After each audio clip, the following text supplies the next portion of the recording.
In this video, I will show how to build a strong character at low level, allowing you to beat Duriel and other bosses, get the gear you need, and have a much more fun experience on your way to level 100. You will clear dungeons way higher level than yours, you will feel powerful and level much faster. In Season 2, I soloed Duriel at level 60 with my Necro and 65 with my Barb. In Season 3, I soloed Duriel at level 64 with my Necro. It all involves going for strong builds as soon as possible instead of going weak into high levels, and making smart choices regarding the builds. I will show the whole build and gear a few times through the video so you can see what's achievable even when wearing crap gear.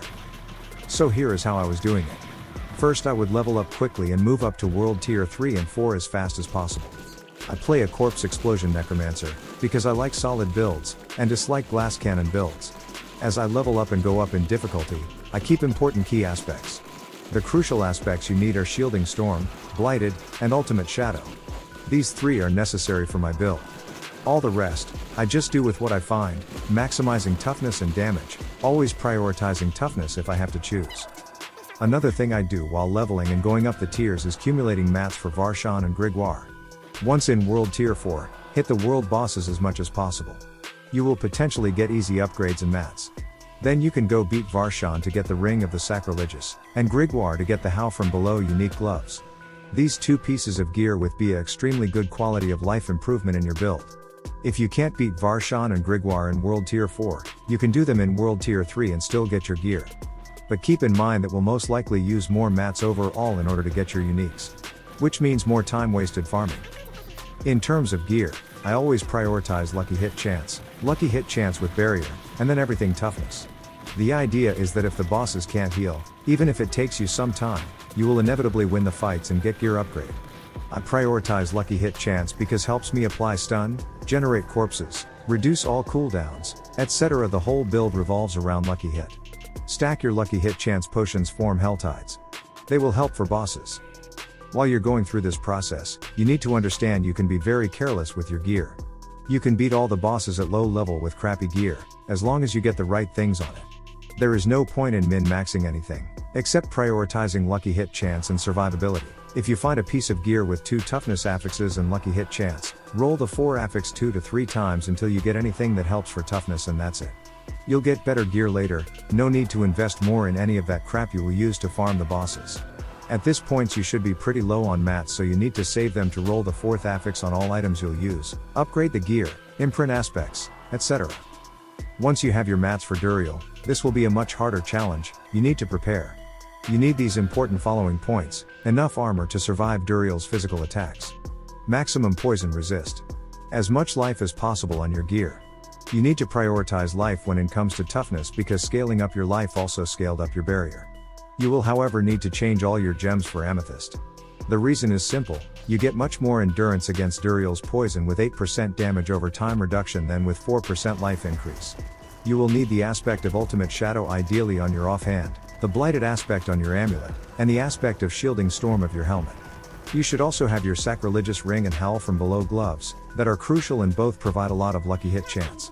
Your weapon would ideally be a wand so that it provides you more lucky hit chance. At this point you should have some Paragon points, so you would ideally level up one glyph to level 15 to boost your damage as much as possible. You'll see my Paragon board once or twice sometime in the video, so you'll know which glyph I picked. With this build, the damage comes from Corpse Explosion, Bone Storm, now turned into Shadow, also provides some damage but is mostly crucial for the aspect of Shielding Storm, that keeps you alive. Because you need your Shielding Storm to hit, you need to stay in close range unless you're literally running for your life. With this build, my first solo kill of Duriel at level 64 took about 15 minutes. I got Flicker Steps boots, which helps a lot with keeping Bone Storm up for survivability. The second and third fight took 12 minutes. But then on the third fight I dropped Black River. This is a game changer. I lose lucky hit chance, but it's compensated by gaining more points in Hewed Flesh. It also provides much more damage. From them, my 4 solo Duriel kill took about 5 minutes. If you ask me, soloing Duriel in 5 minutes at level 64 is pretty amazing and feels great. So you just keep repeating the process and upgrade your gear, killing him faster and faster. Soulbrand is also a great addition for the build if you drop it. Whenever you drop the X-Fall ring, this is the piece that will change everything in dungeons. Flicker Steps will give you permanent Bone Storm, Your corpse tendril will pull everything together, your storm and corpse explosion will trigger X fall and clear everything. You're set.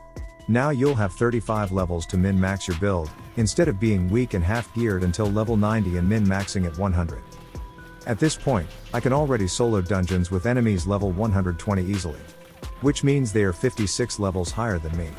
This is actually more impressive than completing level 100 dungeons at level 100, because the levels difference might be the same, but I'm wearing low level gear that is not min-maxed at all, have low life, and have a very small paragon board. Also, think about it, how much more fun would it be to be level 64 and carry your higher level friends in world tier 4 bosses and dungeons? How much time will you save by taking longer to kill the bosses at the beginning, but supercharging your leveling process afterward by crushing everything? When they announced all the changes incoming in the next season, I thought I would not make this video. But I figured since I had recorded all of this, why not just post it? I will end by saying that every season, they make leveling much easier, so I do not know if this will still be possible in the new season. I figure I would probably be level 70 once getting to the same point in terms of gear, but then some of the new gear upgrade system is locked behind high level dungeons, so you can't upgrade the lucky hit on your gear until after you get your Duriel's gear. As if that wasn't enough, there might not be any seasonal powers. So I doubt this will be possible anymore. At least not this next season. But you know what? You won't need this anymore because people will now simply be able to give you the gear you struggle to get. So it was a fun challenge for me while it lasted. Sadly, I didn't connect with much fun and positive people from this, just trolls and haters saying I was cheating and exploiting and dismissing all my achievements as impossible and calling me a liar and a bunch of other names. I beat all the bosses solo in my 60s, even Lilith. I even beat some of the bosses while AFK, it's all there on the channel. It was all done without Uber uniques too. I thought people would want to experience this, play around with different builds and try fun challenges. When big channels or streamers achieve something cool, they get support from the community and they get more exposure for their great content. All I got was bullied. I thought I would be having fun challenging myself and challenging others. But it turned out I was wrong and most people in the community are just toxic. So despite the fun of challenging myself, everything involving posting feats of strength online has been nothing else than depressing and draining. So, I guess this might be my last video. I don't know yet. If you see me around in Sanctuary and need help with something, don't hesitate to ask. Just don't expect much more content here for a little while. I don't have the energy for now to handle the toxic players and internet bullies.